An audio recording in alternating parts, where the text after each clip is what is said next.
ఊర్మిళాదేవి స్వయంగా రాముల వారిని ఒక వింతవరం కోరుకున్నది. అదేంటో ఇప్పుడు మనం తెలుసుకుందాం. రావణ సంహారం జరిగిపోయింది. రాముల వారు దిగ్విజయంగా అయోధ్యకు చేరుకున్నారు. మంచి ముహూర్తంలో అంగరంగ వైభవోపేతంగా ఆయనకు పట్టాభిషేకం జరిగింది.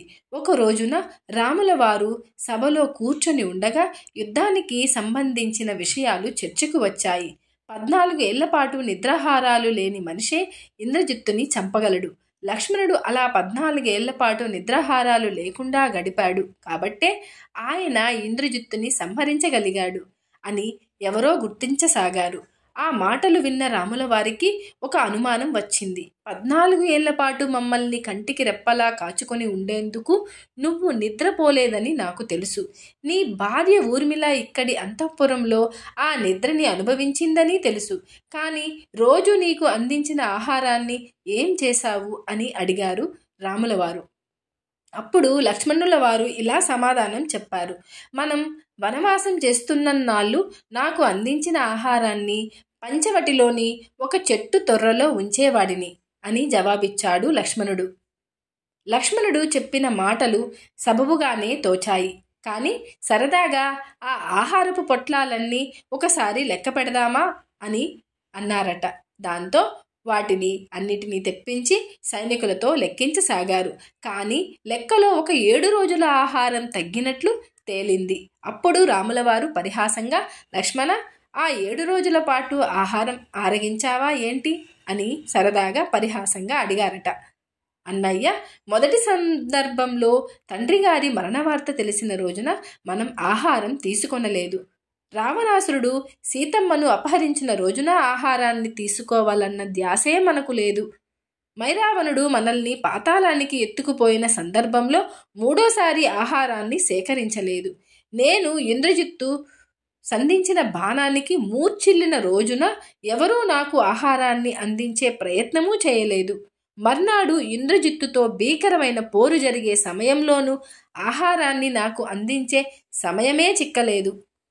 ఇక రావణాసురుని సంహారం జరిగిన రోజున బ్రహ్మహత్యా పాతకం జరిగిందన్న బాధతో ఆహారాన్ని అందించలేదు. మర్నాడు రావణుని కోసం విలపిస్తున్న లంకావాసులకు తోడుగా మన సేన కూడా ఉపవాసం చేసింది. ఇలా 7 సందర్భాలలో అసలు ఆహారం నా చేతికి అందే పరిస్థితే రాలేదు అని బదులిచ్చాడు లక్ష్మణుడు. లక్ష్మణుడి నిబద్ధతకు రాముల వారి మనస్సు కరిగిపోయిందని వేరే చెప్పాలా? అదే సమయంలో ఊర్మిళ పట్ల కూడా ఆయన ప్రసన్నుడయ్యాడు.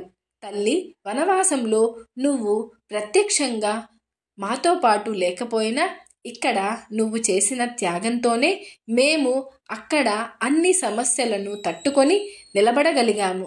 అందుకే సీతా లక్ష్మణులతో పాటు నువ్వు కూడా మా పక్కనే ఆసీనురాలివై ఉండు అని అన్నారట. రాముల వారి అనుగ్రహానికి ఊర్మిళ కళ్ళు చెమ్మగిల్లాయి. కానీ ప్రభు, నాకు నీ పాద పద్మాల దగ్గర చోటు కంటే వేరే వరమేదీ వద్దు.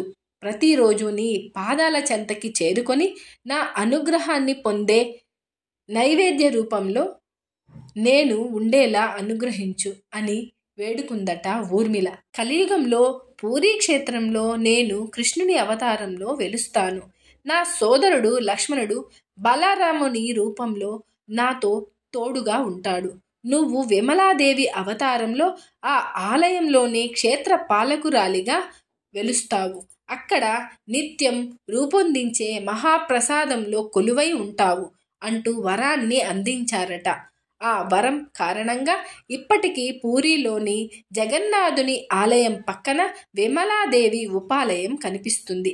అక్కడ నిత్యం తయారు చేసే మహాప్రసాదాన్ని ఆ అమ్మవారికి నివేదించిన తరువాత కానీ భక్తులకు అందించరని చెబుతారు.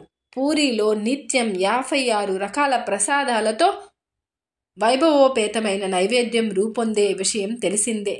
ఆ మహాప్రసాదం వెనుక ఉన్న కథలలో ఈ ఊర్మిళాదేవి కథ కూడా విస్తృత ప్రచారంలో కనిపిస్తుంది. స్వస్తి. శ్రీరామ జయ రామ జయ జయ రామ రామ. శ్రీరామ జయ రామ జయ జయ రామ రామ. లోకా సమస్త సుఖినో భవంతు.